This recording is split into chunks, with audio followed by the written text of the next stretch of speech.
Hi hello అండి. ఈరోజు recipe వచ్చి దోసకాయ పచ్చడి అండి. ఇది కమ్మగా టేస్టీగా అందరికీ నచ్చేలా ఇది ఎలా చేయాలో చూద్దాం పదండి. దోసకాయ పచ్చడి కావాల్సిన పదార్థాలు: ఒక మీడియం సైజు దోసకాయ, చిన్న 2 టమాటాలు, ఒక చిన్న ఉల్లిపాయ, పసుపు కొంచెం, చిన్న ఉల్లిపాయలు, కొద్దిగా చింతపండు, 5 ఏమో పచ్చిమిరపకాయలు, కొంచెం కొత్తిమీర, ఒక స్పూన్ నువ్వులు, ఒక స్పూన్ ధనియాలు, ఒక స్పూన్ జీలకర్ర,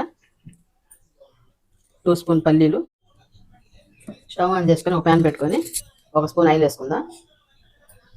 ఆయిల్ వేసుకొని ఈ పల్లీలు వేసుకుందాం. 2 స్పూను పల్లీలు, నువ్వులు, జీలకర్ర, ధనియాలు వేసి కాస్త ఫ్రై చేసుకుందాం. ఇప్పుడు ఒక కప్పు దోసకాయలు వేసుకొని బాగా కొంచెం కలుపుకొని కొద్దిసేపు మగ్గిన తర్వాత తీసి పక్కన పెట్టుకుందాం. అదే ప్యాన్లో కొంచెం ఆయిల్ వేసుకొని పచ్చిమిరకాయలు వేసుకుందాం. 12 పచ్చిమిరకాయలు వేసుకున్నాను. అది కొంచెం ఫ్రై చేసుకొని అది తీసి అది పక్కన పెట్టుకుందాం.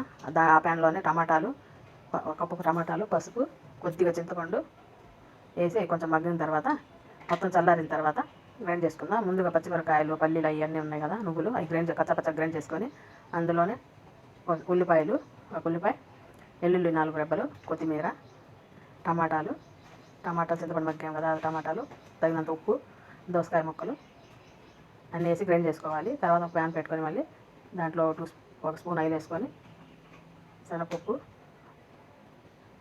జీలకర్ర, కొద్దిగా ఆవాలు, ఒక స్పూన్, ఒక ఎండుమిర్చి, ఇంగువ, కరివేపాకు ఇవన్నీ వేసుకొని తాలింపు అందులో వేసుకోవాలి. అంతేనండి, దోసకాయ పచ్చడి రెడీ. మీకు నచ్చితే మీరు ఒకసారి ట్రై చేసి ఎలా వచ్చిందో కామెంట్స్లో పెట్టండి. లైక్ చేయండి, షేర్ చేయండి, సబ్స్క్రైబ్ చేసుకోండి. థ్యాంక్ యూ అండి. మళ్ళీ ఇంకో వీడియోతో కలుద్దాం.